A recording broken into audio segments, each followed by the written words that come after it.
오늘 같이 나누실 말씀은 사무엘상 12장 19절부터 25절 말씀까지입니다.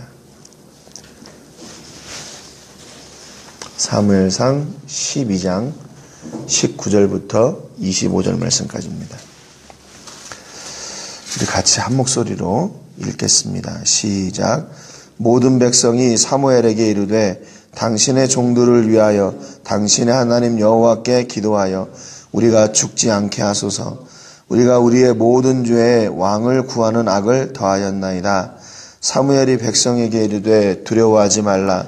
너희가 과연 이 모든 악을 행하였으나 여호와를 따르는 데에서 돌아서지 말고 오직 너희의 마음을 다하여 여호와를 섬기라. 돌아서서 유익하게도 못하며 구원하지도 못하는 헛된 것을 따르지 말라. 그들은 헛되니라. 여호와께서는 너희를 자기 백성으로 삼으신 것을 기뻐하셨으므로 여호와께서는 그의 크신 이름을 위해서라도 자기 백성을 버리지 아니하실 것이요.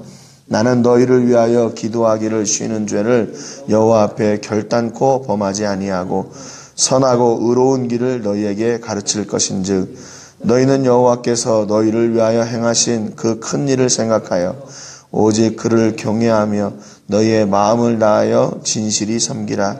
만일 너희가 여전히 악을 행하면 너희와 너희 왕이 다 멸망하리라. 아멘. 우리 어제 말씀을 통해서 이제 이스라엘이 믿음에 세워진 나라, 새로운 나라가 이제 시작되었다 그랬죠. 그래서 사무엘이 그의 마지막에 이스라엘 앞에 그러면 무엇을 힘써야 되나 하는 것을 이제 이 얘기를 해 주었습니다. 그것은 이스라엘의 왕이든지 또 이스라엘 백성이든지 서로가 하나님을 섬기고 그 말씀에 순종하는 일에 최선을 다해야 된다. 그 따르는 일을 최선을 다해야 된다. 그렇게 사무엘이 이스라엘에게 이야기했죠. 그러면서 너희들이 왕을 구한 것이 하나님께 이게 죄가 되었다. 그러면서 추수 때이지만 우레와 비를 내리게 해달라고 기도를 했죠. 그랬더니 하나님께서 우레와 비를 내리시니까 하나님과 사무엘을 백성들이 두려워했다. 어제 이렇게 말씀을 맺었습니다. 19절에 보니까 모든 백성이 사무엘에게 이르되 당신의 종들을 위하여 당신의 하나님 여호와께 기도하여 우리가 죽지 않게 하소서. 우리가 우리의 모든 죄에 왕을 구하는 악을 더하였나이다. 이렇게 고백합니다. 그러니까 그런 현장에서 이스라엘 백성들이 이제 두려운 거죠. 그래서 사무엘에게 그렇게 당부합니다. 기도해 주십시오. 우리를 위해서 기도해 주십시오.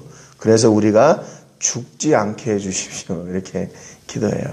그러니까 이제 좀 단순한 거죠. 이스라엘 백성들이 하나님을 대면하고 하나님을 만나는 게 사무엘처럼 어떤 깊은 관계가 아니라 너무 단순한 거예요. 하나님께서 이렇게 우레와 비를 내리시면 두려워가지고 떨고 또 하나님이 계시지 않으면 안 보이면 뭐 하나님이 계신 건가 뭐 이렇게 또 하고 그러니까 믿음이 아주 그냥 이제 기초적인 그런 믿음 그런 것 같아요. 그러니까 그들이 하나님의 그 임재 앞에 두려워가지고 우리가 우리의 모든 죄에 왕을 구하는 악을 더하였나이다. 그렇게 얘기합니다.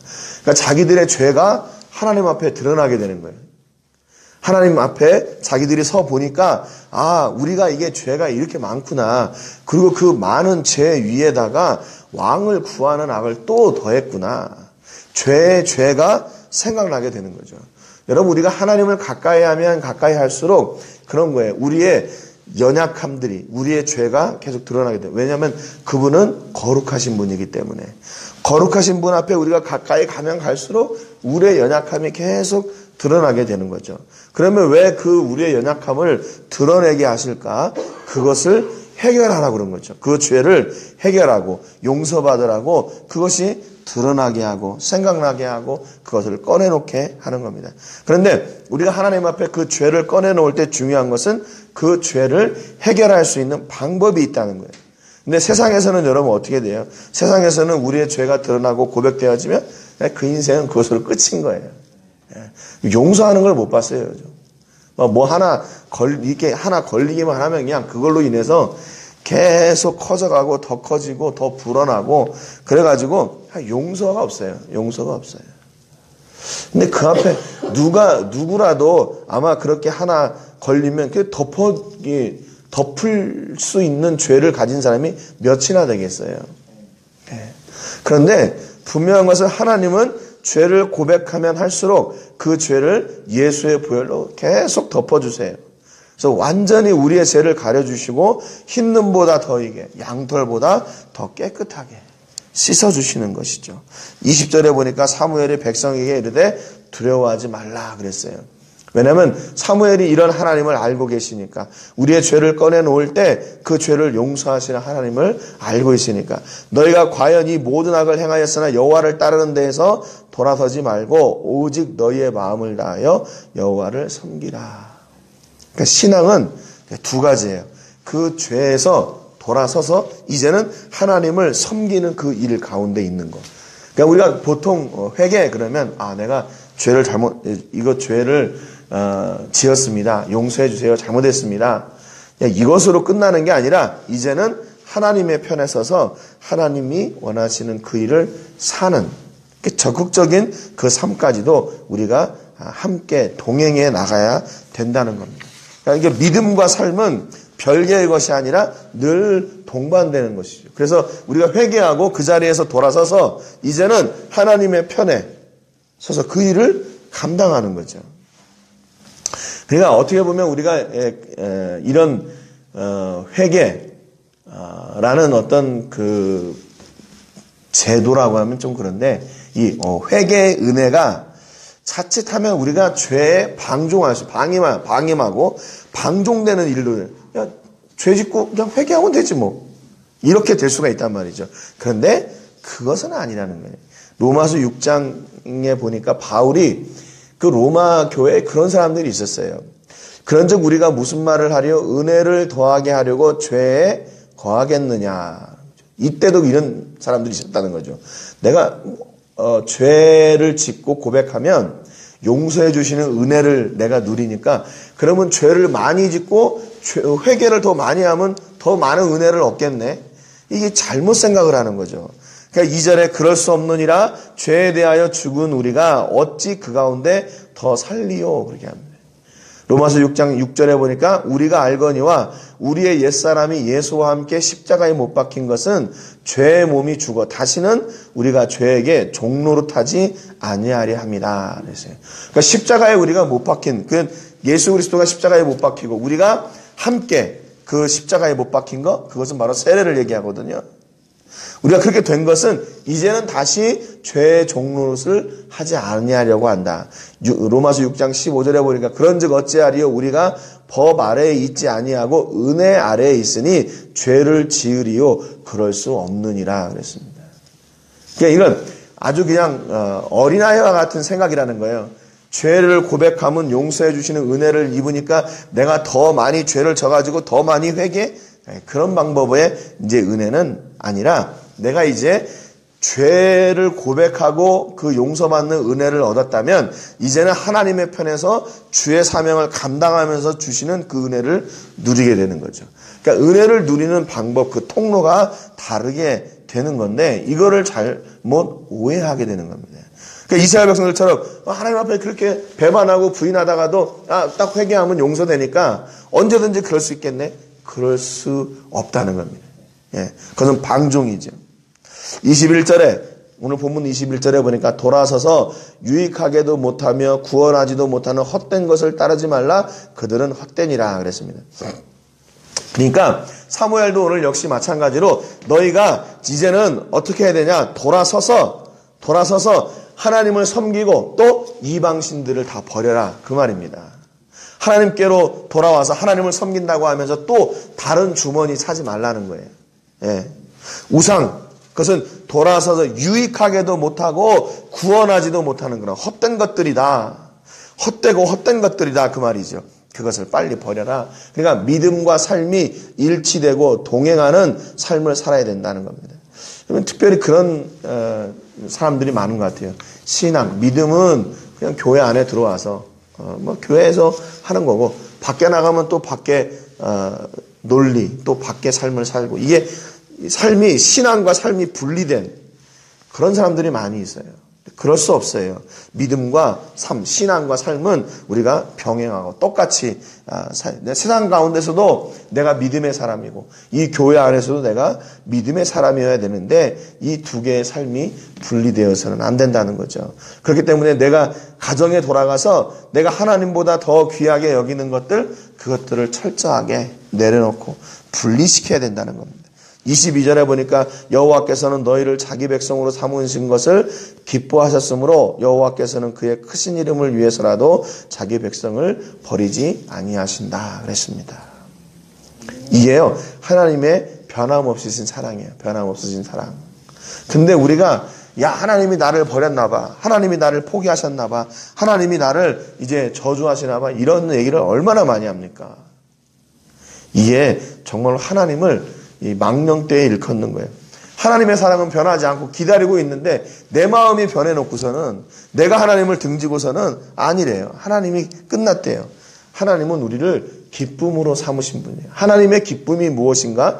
바로 우리들이에요. 하나님의 백성들입니다. 그리고 하나님은 그의 크신 이름을 위해서 자기 백성을 결코 버리지 않으세요. 예.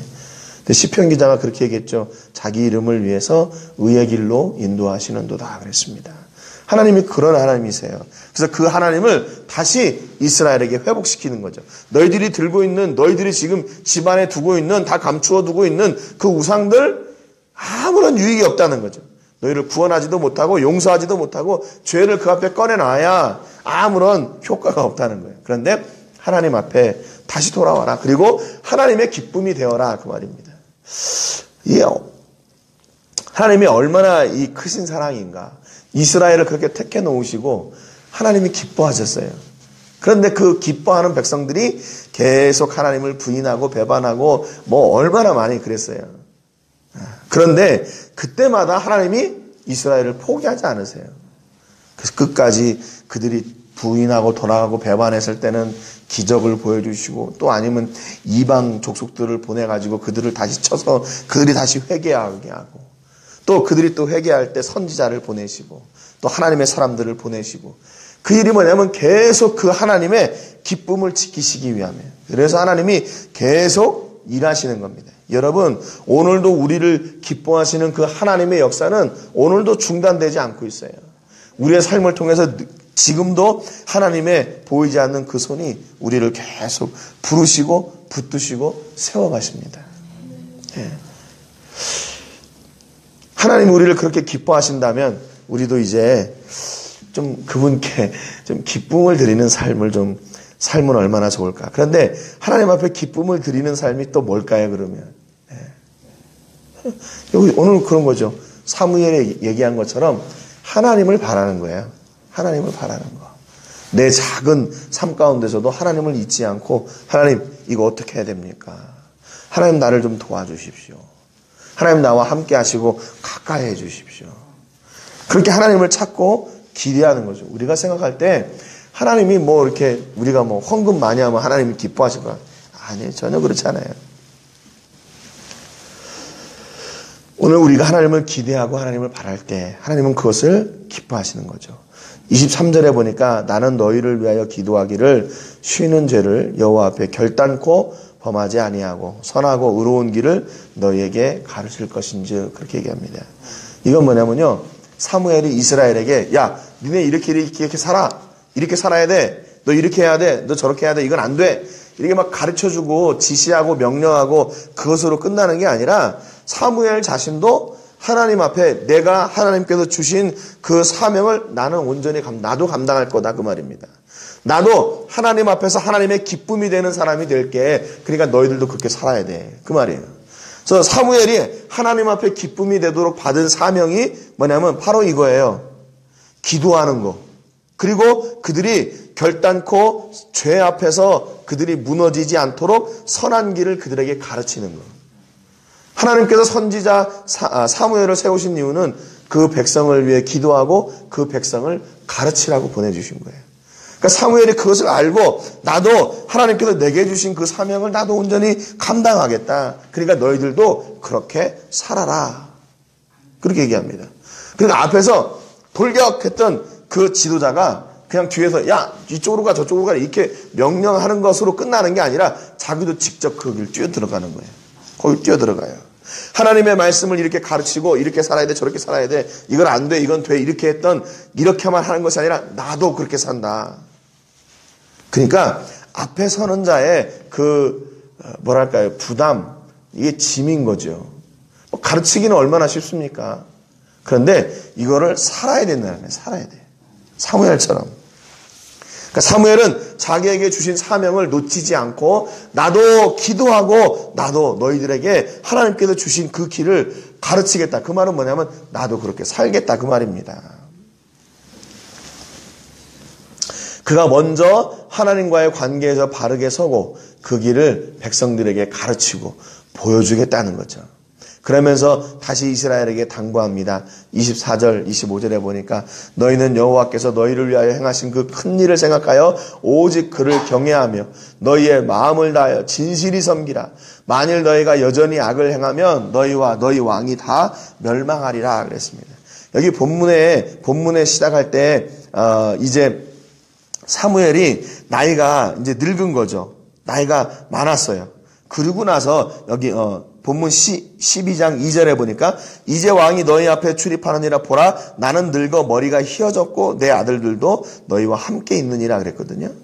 그러니까 지금 이때가 사무엘의 어떤 그 말년인 거예요. 말년. 근데 말년의 그 사무엘의 관심은 뭐였나? 내가 말년에 뭐 먹고 살까? 앞으로 이제 내가 선지자를 그만두면 은퇴하고 나면 내가 뭐를 어떻게 먹고 살까? 그거를 염려했던 게 아니라 사무엘의 관심은 이스라엘이었어요. 어떻게 하면 이스라엘이 계속해서 하나님과 그 긴밀한 관계, 그 사랑의 관계를 가지면서 계속 그 말씀 가운데서 떠나지 않고 이 나라가 믿음 위에 세워진 그 새로운 나라, 온전한 나라로 세워져 갈까? 이게 사무엘 선지자의 관심의 전부였어요. 그러니까 말년에 지금 오늘 12장의 말씀을 이렇게 보면서 사무엘이 지금 이스라엘에게 얼마나 간절한가 하는 것을 느낄 수가 있어요. 얼마나 간절한가. 내가 말년이 되면 이제 할 일도 없고 힘도 없으니까 야 누가 나를 좀 먹여 살리지 않을래? 내 아들들 데려다 놓고 야 니네가 이제는 내가 그동안에 먹여 살렸으니까 니네가 나를 먹여 살려라. 뭐 좀 그런 당부도 좀 할 수 있을 것 같은데 전혀 그런 게 없어요. 야 너희들 하나님 앞에 바로 서야 돼. 우상을 다 몰아내야 돼. 너 그렇게 말씀하는 너 죄 있다고 낙심하지 마. 하나님께 돌아와. 그분이 다 용서해 주실 거야. 그리고 앞으로도 왕이 되었든지 이스라엘 백성이 되든지 다 하나님만 온전히 섬겨. 계속 지금 그 사무엘의 간절함이 이 안에 그 말씀 안에 다 묻어나 있어요. 어떻게 이렇게 담대할 수 있을까? 자기 이제 곧 자기 죽을 날을 예비해야 되는데 전혀 그런 관심 없어요. 오직 하나님께서 주신 그 사명, 그 일을 위해서 지금 최선을 다하고 있어요. 어떻게 보면 올인하고 있어요. 거기에 내 노후, 내 아들들, 자녀들 하나님이 알아서 하시겠죠. 좀 무책임한 아빠인가요? 그러니까 하나님이 이스라엘이 그 하나님의 기쁨이 된 것처럼 사무엘의 가장 큰 기대와 관심도 역시 이스라엘이었어요. 왜냐하면 하나님을 잘 아니까 하나님이 무엇을 기뻐하시는지를 알아요. 그러니까 그 사무엘도 그 일을 위해서 헌신하고 투자. 그게 뭐냐면 그게 먼저 그의 나라와 의를 구하라는 거예요. 그게 뭐냐면 하나님의 뜻을 바로 알고 하나님이 무엇에 관심이 있으신지 그것을 알고 그 일을 하라는 겁니다. 야 정말 이 사무엘이 나이 먹었어도 그 하나님께 집중하고 그 하나님이 기뻐하시는 일에 집중하는 이게 뭐냐 영성이라고 그럴까요? 정말 대단한 것 같아요. 정말 대단해요. 그러니까 이런 영성을 유지하기 위해서 그가 어렸을 때부터 이 성막 안에서 성장하고 그가 하나님의 말씀을 따라 사는 그 훈련이 그의 삶 가운데 지속된 거예요. 변함없이 지속된 거죠. 그러니까 그 말년에 가서도 그의 영성이 흔들리지 않아요. 흔들리지 않아요. 그래서 그가 입술로 고백한 일들을 하나님이 또 다 해주셔요. 왜냐면 하나님의 관심을 알고 그 일을 위해서 헌신하니까 하나님께서 그 일을 책임져 주시는 거죠.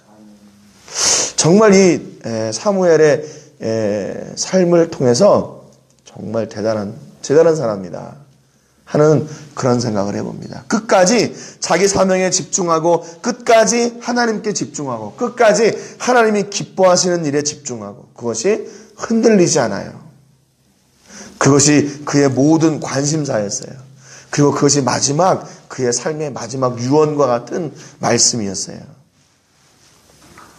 여러분, 오늘도 이 시대가 아무리 각박하고 빨리 돌아가고 뭐 이렇게 변하고 이러지만 하나님이 우리를 향하신 기대는 똑같아요.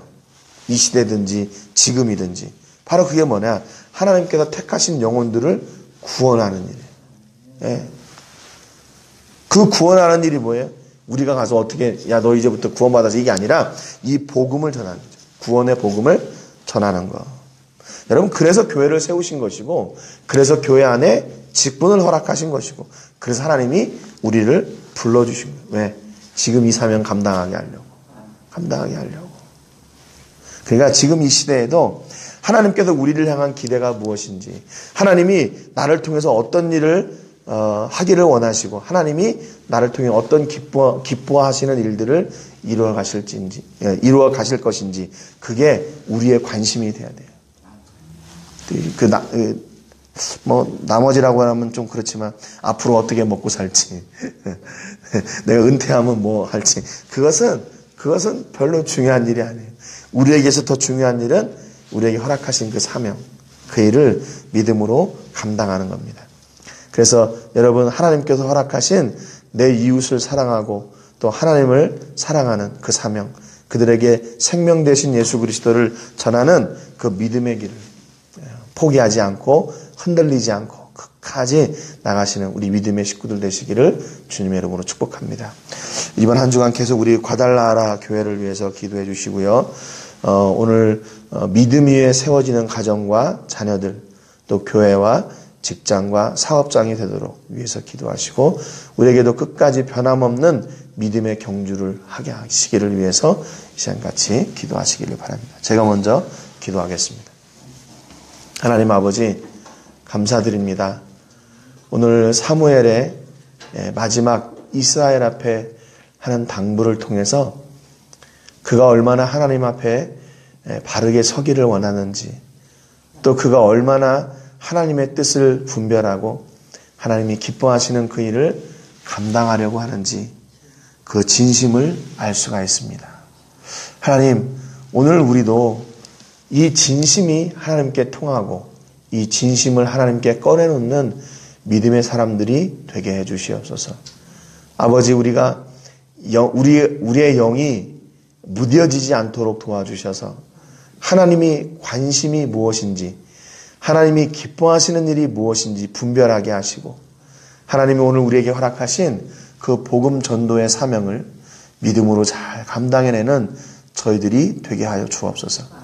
오늘 사무엘은 그의 말년에 그의 은퇴 후에 어떻게 살아가야 될 것인지 또 자기의 삶을 누가 책임질 것인지 당부하지 않았습니다. 왜냐하면 그것을 책임지시는 분이 하나님이심을 믿었기 때문입니다. 오늘 우리에게도 이런 담대한 믿음을 허락해 주셔서 우리의 가정과 자녀들과 사업장과 직장이 하나님 이 믿음 위에 세워지게 해주시고 이 믿음을 통해 우리에게 허락하신 사명들을 잊지 않고 타협하지 않고 아버지 어디에서든지 온전히 감당해 나가는 우리 모든 식구들이 다 되게 하여 주옵소서. 먼저 그의 나라와 의를 구할 때 이 모든 것을 더하겠다고 약속해 주셨사오니 하나님 우리가 하나님의 관심에 초점을 두고 그 일에 헌신할 때 하나님 우리가 필요한 것들을 대신하여 주시고 채우시고 인도해 주옵소서. 오늘도 일하시는 하나님께 감사와 영광을 올려드리고 예수님의 이름으로 기도합니다. 아멘. 기도하겠습니다.